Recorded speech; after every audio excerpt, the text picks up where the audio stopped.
De volta aqui com o programa Papo Dinâmico na PUC TV Goiás. O intervalo aqui está quente porque o assunto é bem amplo, né? Interessante, instigante, que nós estamos debatendo hoje aqui no programa Papo Dinâmico. Qual é o assunto que nós estamos debatendo aqui com o Dr.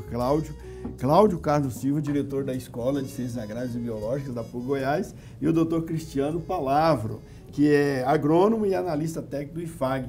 Nós estamos debatendo justamente sobre produção orgânica, né, e produção convencional. Entre os defensivos agrícolas, doutor Cristiano, existe algum que tem hormônio? Nos defensivos agrícolas, não. Eles são produtos químicos. Não. Hormônio, então, não. Só é utilizado em produção animal? Sim. Ah, ok.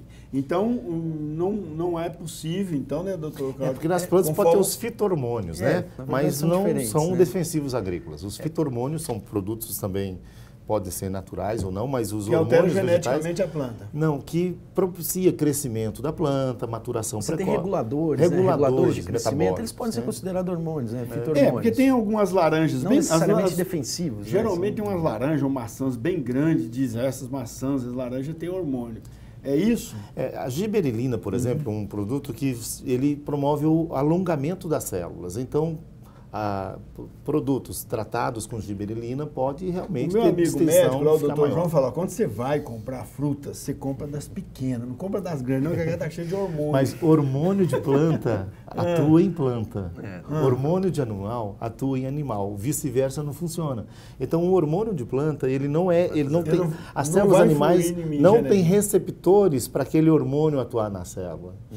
Então, não tem muito sentido. Então, né? Se eu ver uma maçã bem grande lá, eu posso comprá-la que eu não corro risco de saúde com aquela maçã grande.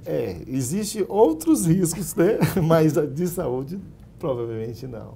Não? Então tá, que risco, Não, maçã grande. O risco em relação ao preço, vou poder pagar. Tá, o preço. O risco de você estar fomentando o alimento que vem importado e não utilizar o alimento que eu produzo aqui. Então, da dependência. Então, tem a questão comercial muito importante que está por trás desse aí. Certo. Que talvez é o maior risco que nós temos em relação aos transgênicos. Quais são, doutor Cristiano, as principais pragas que são combatidas com os defensivos agrícolas? Olha, são tantas, professor Daniel. O Brasil é um país tropical. Os insetos... Gafanhoto, a lagarta...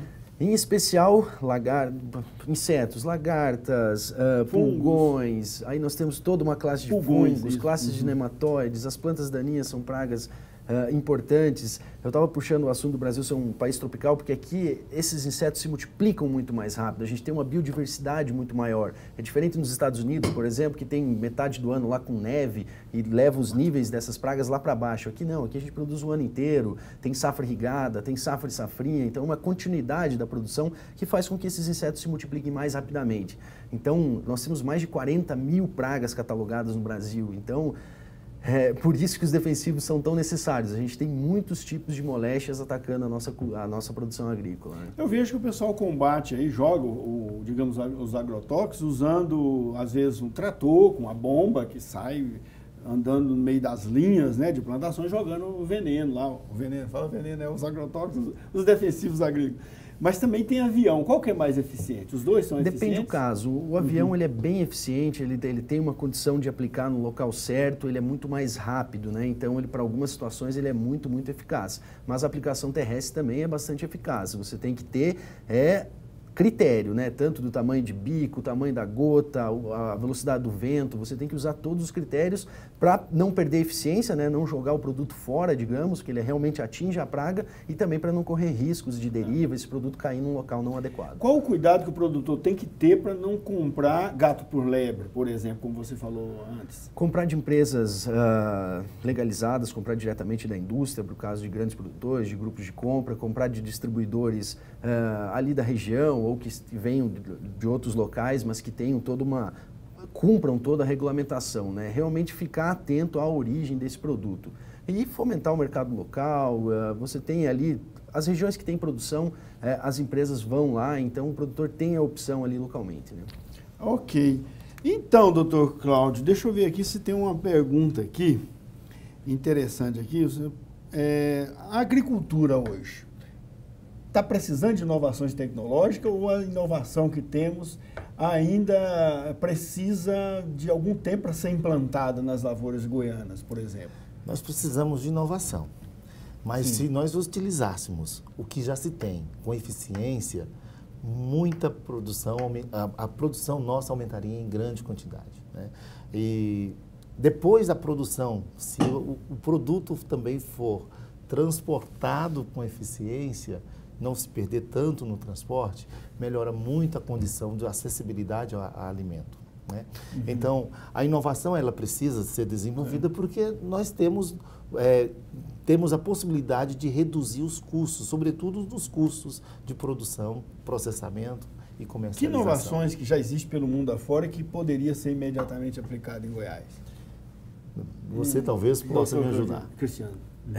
Bom, Daniel, a agricultura, sem dúvida, é o setor da economia brasileira que mais agregou inovações nos últimos anos e isso se mostra na eficiência da agricultura e é um setor que compete com qualquer agricultura no mundo.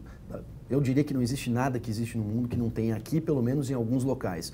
A gente precisa constantemente melhorar isso, trazer mais inovação e, principalmente, fazer com que essas inovações cheguem para todos.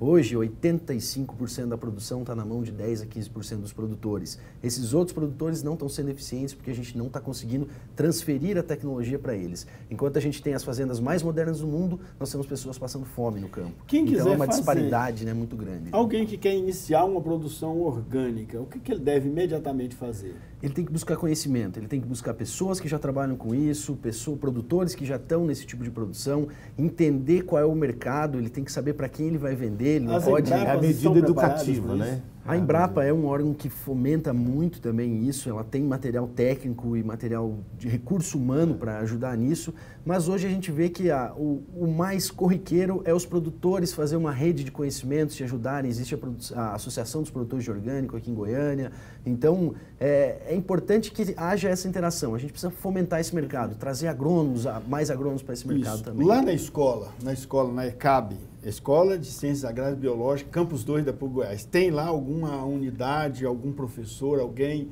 que poderia dar essa orientação sobre produção orgânica? Nós temos lá o coordenador do curso, o professor Jales, ele tem essa compreensão da necessidade de avançar nas condições de orgânicos, né? O próprio ITS, com a nova percepção, o Memorial do Cerrado, com a percepção que nós temos lá, o ITS fomenta periodicamente uma feirinha. Né? Perfeito. Então a gente tem esse pensamento de que há necessidade e a escola está bastante empenhada em pensar junto com a comunidade. Então, pode procurar a Embrapa, pode procurar algum produtor de orgânico ou procurar a Escola de Ciências Agrárias e Biológicas da PUC Goiás para você iniciar a sua produção de orgânico. Pode começar no próprio lote, né? Pode. O cara tem um quintalzinho lá, Claro, fazer um hortinho orgânico no fundo de casa, sim, né? Não precisa ser uma Aí fazenda. é mais fácil, né? Mais fácil ainda. Então, gente, olha, doutor Cristiano Palavra, obrigado pela presença. Eu que agradeço o convite. Obrigado, doutor Cláudio. Nós é que agradecemos o convite. E para você também que nos assistiu, nos acompanhou até aqui, um grande abraço, até a próxima.